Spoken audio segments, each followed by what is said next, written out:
What? Physical science time. We're going to talk today about bonding. So let's write that. Let's make it so beautiful.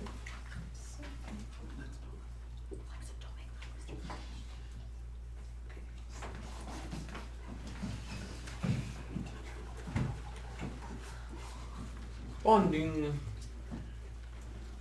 Something to bond to something else. What does that mean to you? And just in our normal life. Yeah, you can have an Your parents have My You can yeah, you can really when we're talking about things bonding, whether we're talking about maybe in woodshop having some different boards bonded together, or if we have even when we talk about things like quality. When we talk about things like the qualities of computer paper, they're rated in their bond. And you have bonds with your little friends and teammates and aunts and uncles and all that. And so there are emotional bonds. And a bond is something that sticks things together. So just write that down. If you didn't already know, you may write down that a bond is something that sticks other things together. That's what it is. The verb for this is bound. If I am bound to a tree, that means I'm tied to the tree, or I'm stuck to the tree. If I feel bound to my wife, which I do, that means that we are stuck together. Yeah, exactly. For better or worse, as they say in the marriage vows. Generally better, at least in my case. That's nice. That's so nice. I should start this video. Hi, wife.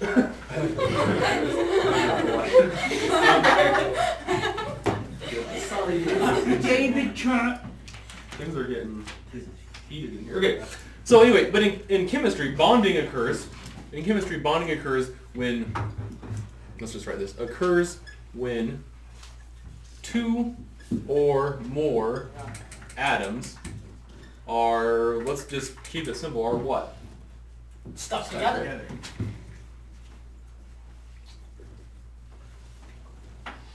Like welding runs.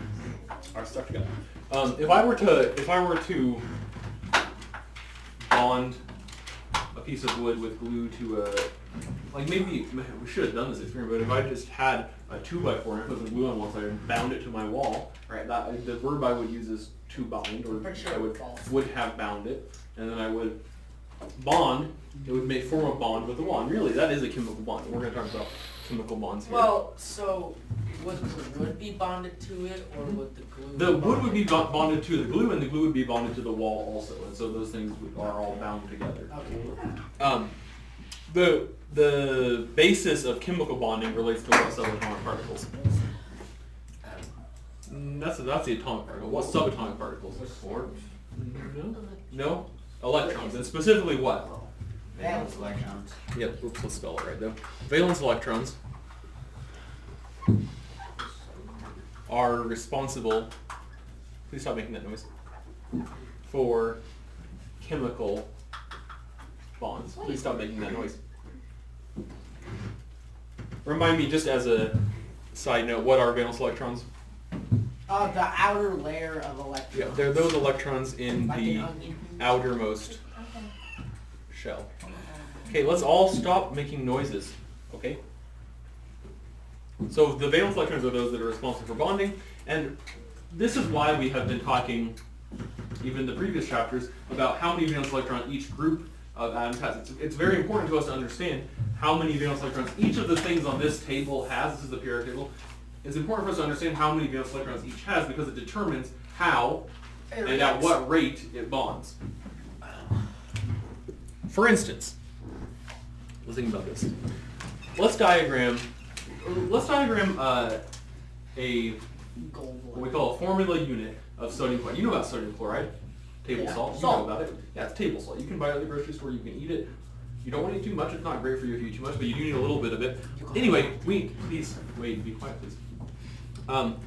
We're going to draw a diagram of sodium chloride. So first what we're going to do is draw a diagram of sodium. And we're going to include, let's say it's sodium 22, just because it'll be easier. How many protons, neutrons, and electrons should I draw for sodium 22?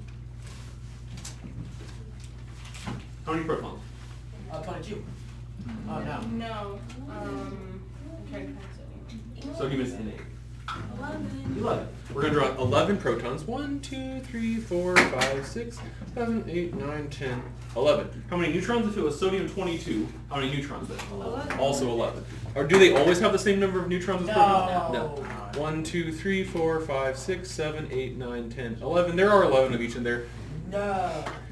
How many electrons altogether? 42. No. Wait, just stop guessing. How many electrons altogether? 11. 11 electrons altogether. How many in the first level, and how do you know? 2. 2, and how do you know? Well, There's the a first formula. level. The first level can only have 2. How many in the second level then? 9. 8. How many can the second level hold? 8. It can only hold 8. We have 9 left to give, so we have to put 8 in the second level. And then 1, 2, 3, 4, 5, 6, 7, 8. With And then in the one. third level, One. with 1. And which of these is the valence level? The last one. The third. So how many valence electrons does it have? 1. And in what group is it? 2. First. It's in group 1, and that's one of the ways we can tell how many valence electrons an element has, and that's why we have the periodic table arranged like this. And that's all from previous chapters. But we have now diagrammed an atom of sodium 22. Now let's do let's do chlorine. Actually, just to keep it easy, let's do fluorine. And we'll say it's fluorine 18, and that'll keep it easy too. How many protons in fluorine 18? 1, 2, 3, 4, 5, 6, 7, 8, 9. How many neutrons in fluorine 18? 9. You got it, if you care, you know it's 9? 1, 2, 3, 4, 5, 6, 7, 8, 9. In the first electron orbital, how many electrons should I draw? 2? And how many in the second? 7. 1, 2, 3, 4, 5, 6, 7. The key to all this, these are great, I think beautiful drawings, but they're also fairly accurate drawings. But the key to all this, to relate it to bonding, is what rule? According to what rule are these both unstable? They're unhappy. Well, because of on how the outer layer does not have 8, it only has 1. Say it again, Wade, a little louder. Because the outer layer only has 1, not 8. In both cases, it only has 1. Well, no, but in the other case it has 7. But what we're getting at here, Oh, they want, they're most stable With with 8. And the what rule says that? The sign. What rule says that? Come on, Someone has it. We wrote it down the in the last chapter. The valence electrons. I'm going to write it down again, and you're going to write it down. This time you're going to remember it. It's called the Octet Rule.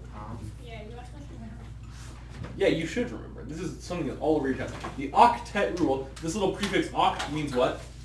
8. I remember saying this because octopus, 8 feet. Octomom has 8 children. Octagon has 8 sides. The octo means 8. The Octet Rule says, and I'm going to put this in quotes, the Octet Rule says Has to have that, 8. yeah, so atoms are most stable with what? What should the end of this be? 8 electrons. No. Valence electrons. Wyatt's right, Wade's wrong. What? 8, How? say it again, Wyatt, and then Wade will finish. Valence 8 electrons. valence Oh, sorry. electrons. How was Wade wrong? Because I didn't say valence. Because he said 8 electrons. Now you have to be careful, it is 8 valence electrons, not 8 electrons. And we're going to put in little parentheses here, except which 2? Hydrogen and helium. Which are most stable with? 8. 2. Oh, what? 1. Well, we've got 3 different answers floating out there. What's the right one? It's 2. 2. Okay, some of us really need to work on only raising our hands and answering questions if we know the answer and not just saying every single thing. Allie. So last week you told us that neon was a very stable element, Yep. but it has 10. It has 10 electrons altogether, but it has 2 in the first level and then 8 in the second level. Because it's a Okay. little gas. Wait, Kate, calm down. Atoms are most stable with 8 also. So now, where does this come in with these little boys? So, sodium has 1. Is he happy? No. Fluorine has 7. Is he happy? No. How could they both be happy? Yeah. Okay, so Let's okay. one person raise your hand. Why? If they bond together, they'll have 8 valence. And what does the bond involve? What's going to happen here in this bond? Joining together. Just no, Yep. just No, they'll become a This new goes like compound. this. no. What's going to happen? We're gonna bond. What does sodium want to do? He wants to give away one. Okay, good. That's exactly right. So he's going to put 1 electron over here. So now, how many would sodium have? This whole shell's gone. So how many does sodium have? Has It has 10. Sodium had 8. You gotta work on that game. Sodium would have 8 valence electrons. It has 10 altogether, but it has 8 valence electrons. But now, instead of being a sodium atom, what is it? Because it has 1 fewer electron. Oh, sodium. It's Na22 minus 1. or It's something like plus that. 1. Plus It's 1. plus 1 because it has lost 1 electron. So now it has 11 protons and only 10 electrons, so it's a sodium plus. The fluorine, on the other hand, the fluorine now has 8, but it's not going to be fluorine plus because it's gained an electron. It will be fluorine minus. And in fact, we call this fluoride. This is the sodium ion,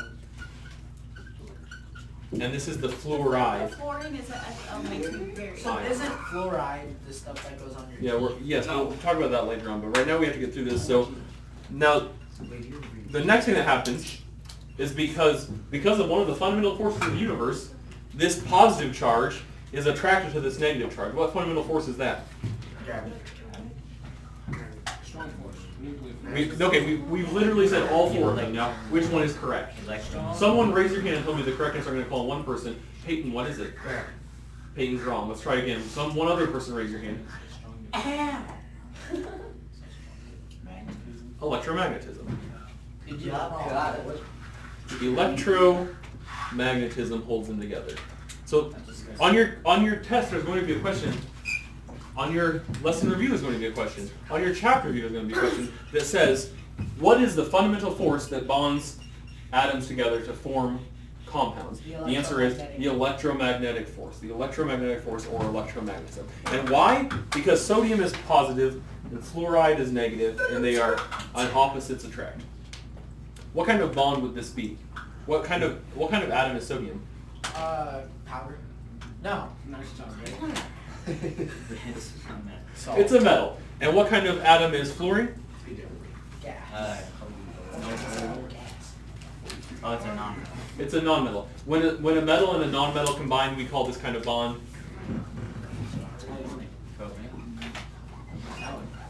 Oh, yeah, see? The reason it's called ionic is because these are both ions. The sodium ion and the fluoride ion being held together by electromagnetic force is called an ionic bond. Roman. Is that ion or eon? It's pronounced ion. Ionic bond. This is an ionic bond. Then why do they say eon? It looks like clonic. That's a different word. Together, these two things, it was an atom. Is it still an atom in this case? Yes. No, it's an ion. An ion is different from an atom. Remember, an atom by definition has to be neutral. This is an ion. This is an ion. Together, they form not an ion, but a what? Superion. Compound. A compound. Ionic compound. So this compound, the compound we have formed here, we write in this way, NaF, and we call this sodium fluoride.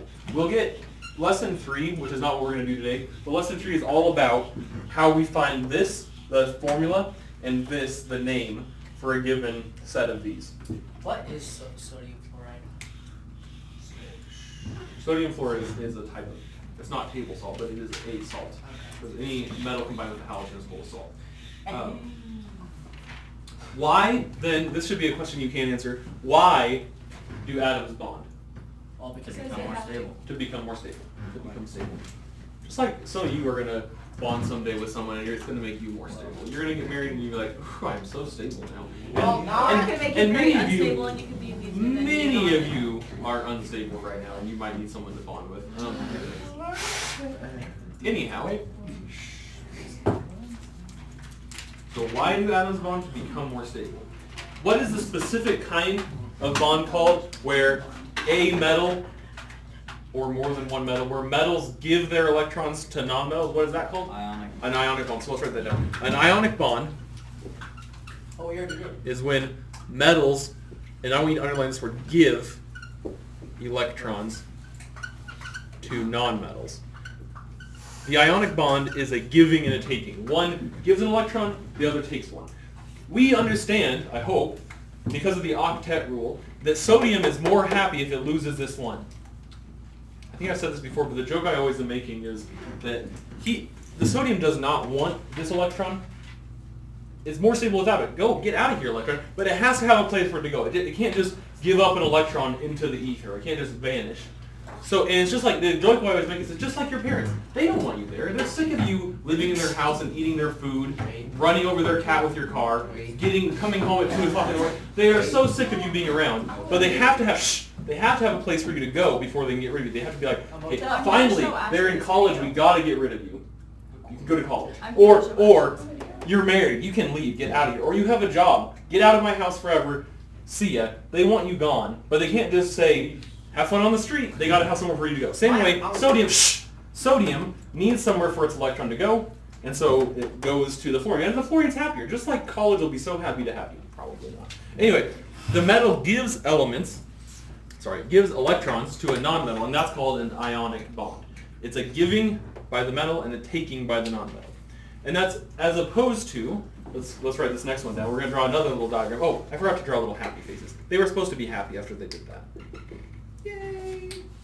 The next one we're going to do is the next type of bonding, which you remember from the last chapter we called what?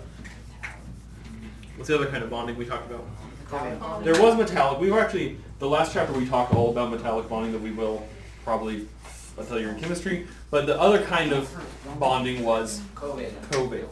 So now we're going to talk about covalent bond. I'm going to switch colors so that we can keep it straighter in our head. So we're going to use brown. Nice. Literally. Covalent. A covalent bond occurs. What's the prefix co mean? Co. That's before. Together. Like the Extra. Like co-parent. like if I were to if you co-parent with someone, or if I co-teach with Mr. O, or if I cooperate with. Yeah, we're someone, what does that mean? There's two people. Together.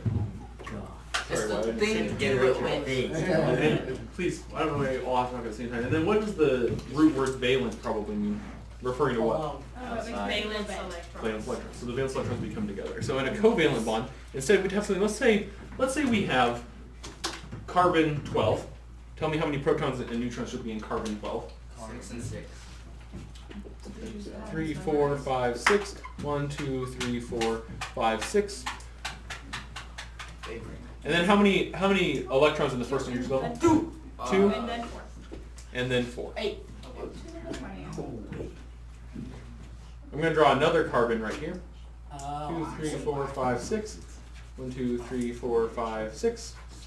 2 valence electrons, 2 electrons, 4 valence electrons. These are both what kind of atom? They're both neutral, but they're both what kind of atom? Oh, which one? Carbon? Yeah, carbon. Non-metal. They're both non-metals. Generally, when non-metals combine with each other, they will have a covalent bond, meaning they share. Look at this. We have 4 valence electrons here and 4 valence electrons here. If they share, they're going to share. If they share. Now, basically, they just have instead of the valence electrons only, they don't really circle, but instead of the valence electrons only belonging to or orbiting around one of them, they now go and orbit around all of them. So each one is acting like it has 8 valence electrons. They've shared. So in a covalent bond, 2 or more nonmetals share, and I want you to underline that word. In the same way we underline give and take in an ionic bond, let's underline share. It works on the same rules. It works on the same octet rule. And what force, by the way, what fundamental force is holding this together? Still electromagnetic. It's just that now, instead of the electromagnetism being between ions, it's that this valence electron from this atom is attracted to, what color did I use for that? Green. That valence electron is attracted to the other guy. This valence electron is attracted to him. Each valence electron is attracted to both atoms, and so they just share. It's still the electromagnetic force. So, what fundamental force is responsible for chemical bonding of covalent bonds? Still electromagnetic force. What fundamental force is responsible for chemical bonding at all? All of them. Electromagnetic. The electromagnetic force is responsible for chemical bonding. How many valence electrons are being shared here? 2. No? 8. There's 8 altogether. But how many did this They're 4 being shared, and so we call this a double bond. If they are sharing 4 valence electrons, But what if they're only equals sharing two? a double bond, and that's exactly the next bit. If they're sharing 2 valence electrons, that's a single bond. So what about And the one? reason it has to be, they can't share 1, that's it. Because they both have to share 1, and that makes 2 altogether. So we talk about electron pairs. 1 pair of electrons being shared is called single. 2 pairs is called double. And 3 pairs, which would be how many? 6. 6 would be a triple bond. What about 4? That can't happen. Why? It just doesn't.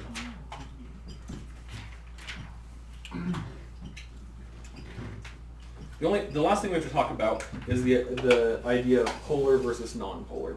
So I'm going to erase carbon here. We're still talking about covalent. So I'm going to leave it brown. But now we're going to be talking about polar versus nonpolar. We're going to, hopefully you still have a drawing of your carbon in there, because we're going to come back to that. I just want to do this one first.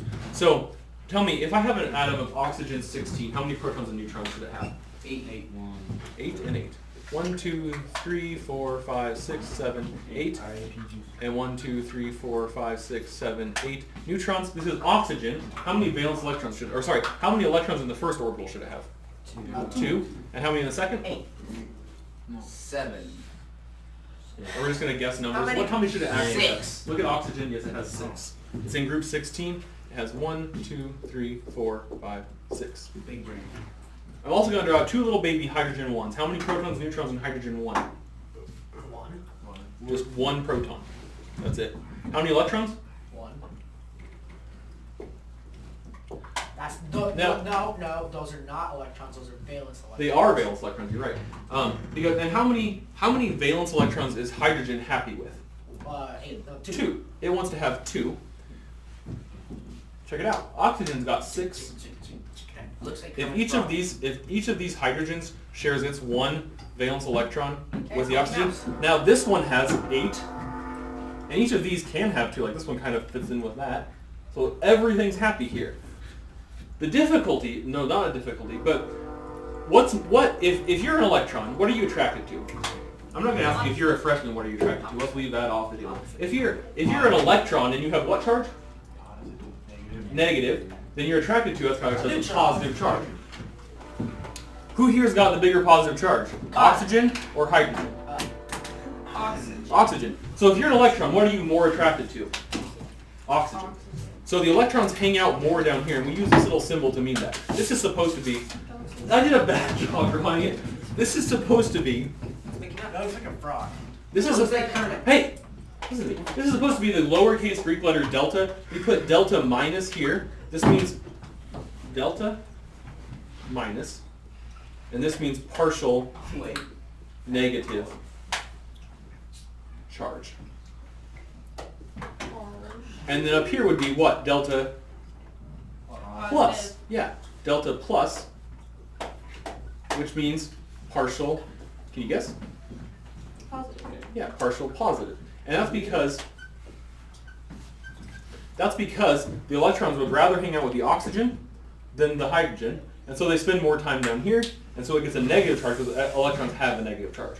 This becomes very important when, imagine, I'm not going to draw because it took a long time to draw this one, but if we have millions of these,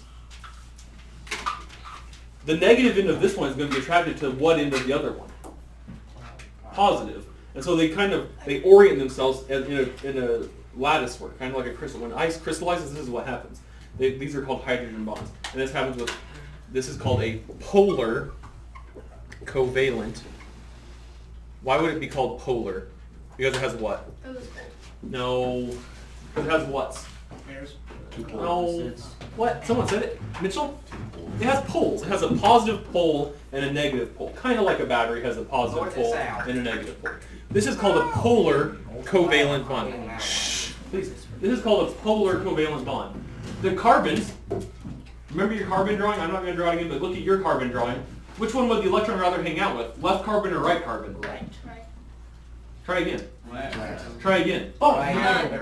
neither. They have the same charge. They're both 6 positive charge. So if you're an electron, do you want to hang out with one more than the other? No. And so we call that Can you guess? If we call this one polar covalent, what do we think we call that one? Non-polar. Non-polar. Nice job. Died. The carbon bond is non-polar Bipolar. covalent. That's a condition. I have a little condition. Is this all of the information? No, not really. This is a survey of the information that I find most important in the chapter. What are you gonna have to do in order to get a very good grade on your test? You need to read the game book, but first you need to do the assignment I'm gonna tell you in a second. After you answer my question, do you have questions about this? No. So today we talked about ionic bonds, we talked about covalent bonds, and we talked about why bonds form in general. You don't have questions about any of that.